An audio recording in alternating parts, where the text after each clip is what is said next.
Philosophy is dead. It couldn't keep up with the sciences, so science left it behind. We do not need philosophy anymore for the questions that once belonged to philosophy. Questions of being, of free will, of reality itself, can now be answered by science. Thus proclaimed the physicists Stephen Hawking and Lenin Mlodinov in their book The Grand Design. Their view is an example of what is called scientism, the belief that all things can be understood scientifically, and that scientific knowledge is the most valuable form of knowledge there is. In this video, I want to respond to scientism and the supposed death of philosophy by introducing you to Gilles Deleuze and his unorthodox understanding of the purpose of philosophy contra science. Deleuze was the French philosopher who was highly influential in the late 20th century. His work is known for being subversive and challenging the orthodoxies of his time. Writing on the history of philosophy, he sought out thinkers he believed to have been marginalized and attempted to create new ways of thinking and break free of what he called the dogmatic image of thought. In addition to writing on historical philosophers, he also wrote on things such as art, cinema, psychoanalysis, and literature. And toward the end of his life, he decided to look back at his career and to find exactly what he thought the purpose of philosophy was. So he wrote the book What is Philosophy, together with his good friend, the psychoanalyst Felix Guattari. The two had already written 3 books together, The Anti-Oedipus, 1,000 Plateaus, and a book about Kafka, respectively. But this was the first and only directly philosophical book the pair would write. In What is Philosophy, they put forth the thesis that philosophy is the art of creating concepts. This is by no means a new idea for Deleuze. We find this assertion even in his early work. But now, Deleuze wants to slow down and really create the theoretical basis for his claim. As they write in the beginning of their book, the question, what is philosophy, can perhaps be posed only late in life, with the arrival of old age and the time for speaking concretely.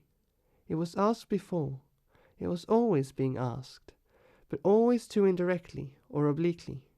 The question was too artificial or too abstract. In developing the aforementioned basis, they start by distancing themselves from popular conceptions of philosophy as being about reflection, communication, or contemplation. Communication, they say, only leads to consensus, which inevitably reinforces the dogmas of our society. And they outright laugh at the proposition that philosophy is about reflection or contemplation, saying that mathematicians or artists have never waited on philosophers to reflect on or contemplate their work. If philosophy is its own discipline, it must be because it has a purpose distinct from other fields. And that purpose, they write, is to create concepts. The first principle they present of their understanding of philosophy is that philosophers always create concepts in response to problems. But what they mean by problem is a little different from what you and I think of when we say problem. We think of problems in terms of solutions. For example, if we put forth a mathematical problem like, what is 2 plus 2? We are doing so because we want to find the correct answer. 4. Deleuze and Guattari's understanding, however, sees the problem as forcing us to think, without necessarily coming to a singular conclusion. The solution instead coexists with other solutions. As such, the philosopher tries to create concepts as a way of answering the problems he is faced with, not to provide universal or final solutions, but to provide new alternative responses to the problem. But the problems don't remain stagnant. They are forever changing. Therefore, philosophy must change with them, as Deleuze and Guattari themselves write. If one can still be a Platonist, a Cartesian, or a Kantian today, it is because one is justified in thinking that their concepts can be reactivated in our problems and inspire those concepts that need to be created. What is the best way to follow the great philosophers? Is it to repeat what they said, or to do as they did? That is to say, create concepts for problems that necessarily change. Through presenting philosophy as acting in response to problems, Deleuze and Guattari are creating a conception of philosophy as being in need of constant change. thereby denouncing all claims to philosophy as being about universal truths. But what about the eternal problems, you might ask? Problems like, what is justice, have been posited throughout history and will probably continue to be asked to the end of time. Surely this is an example of a universal problem that requires a universal solution. Though this might appear to be the case, we must first ask whether we are dealing with the same problem across time, or if we're dealing with different problems that take the same shape. For instance, is the question, what is justice, the same now as it was in the wake of the Holocaust? I say it isn't, because when it was asked after the Second World War, it was asked in an attempt to come to terms with one of the greatest tragedies in human history. But when we ask it today, we are not asking it for the same reasons.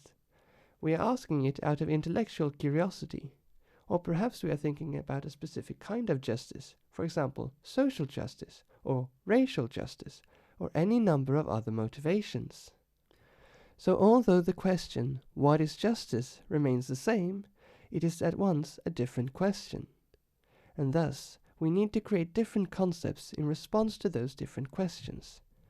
Therefore, philosophy must always reinvent and recreate itself. We might think of philosophy here in contrast to science. Science, once it has found the right answer, sticks to that answer indefinitely, unless that answer is proven to be wrong, at which point it seeks a new answer. Philosophy, however, has to be done over and over and over again. There is always a new problem that requires a concept, a new dogma that needs to be challenged. This brings us to the second aspect of Deleuze and Guattari's view on philosophy, namely that it is a distinct way of handling chaos. This might be easiest to approach if we start with how Deleuze and Guattari say science handles chaos. According to them, science provides things with their proper names. These proper names make up coordinates on a plane of reference that gives stability to the chaos.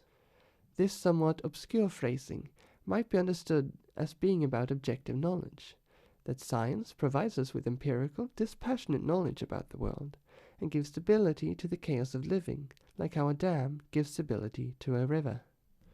Consider the experience of love.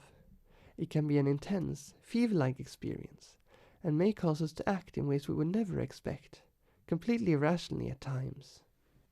Science allows us to understand these chaotic elements of living by giving us insight into how our neurobiology works.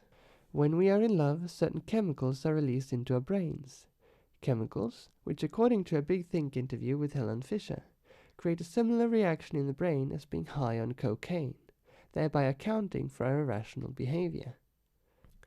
What science can't do is deliver us insight into our subjective experiences of love, because that lies beyond its scope, and therein lies the utility of philosophy in place of science.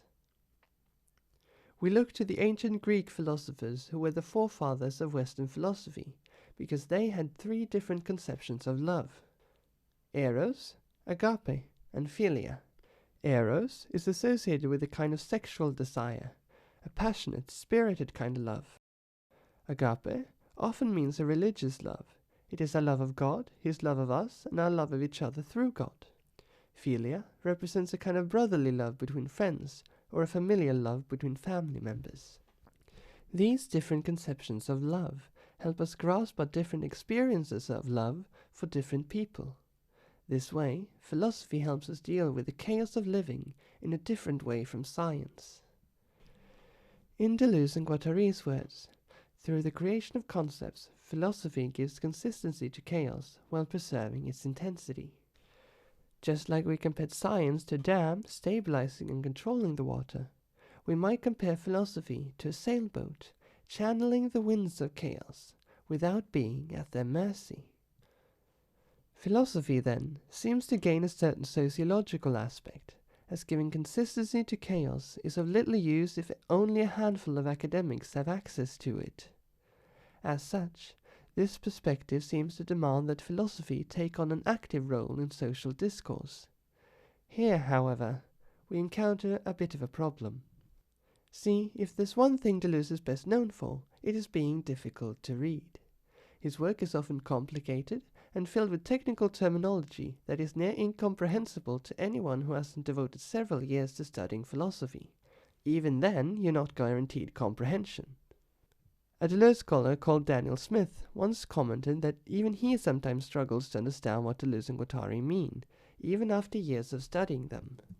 So what are we to make of what is philosophy? Is it just another book written by academics, for academics, trying to define a technical term, which in this case just happens to be philosophy? I don't think that's the case.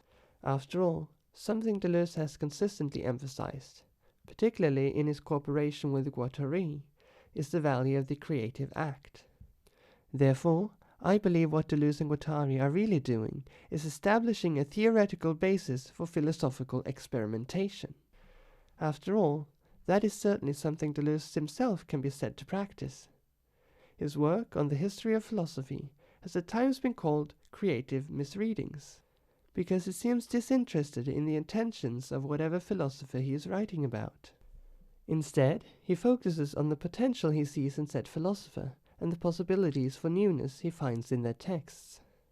To drive this point home, I want to leave you with a final quote from Deleuze and Guattari's A Thousand Plateaus, which is a call to embrace creativity and explore new possibilities, and it reads as follows. This is how it should be done.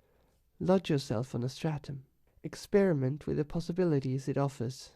Find an advantageous place on it. Find potential movements of deterritorialization, possible lines of flight. Experience them. Produce flow conjunctions here and there. Try out continuums of intensities, segment by segment. Have a small plot of new land at all times. So the next time you pick up a philosophy book or listen to a lecture, don't just wonder if the theories you are presented with are correct. Ask what you might take away from it. What possibilities for newness is hidden beneath the surface?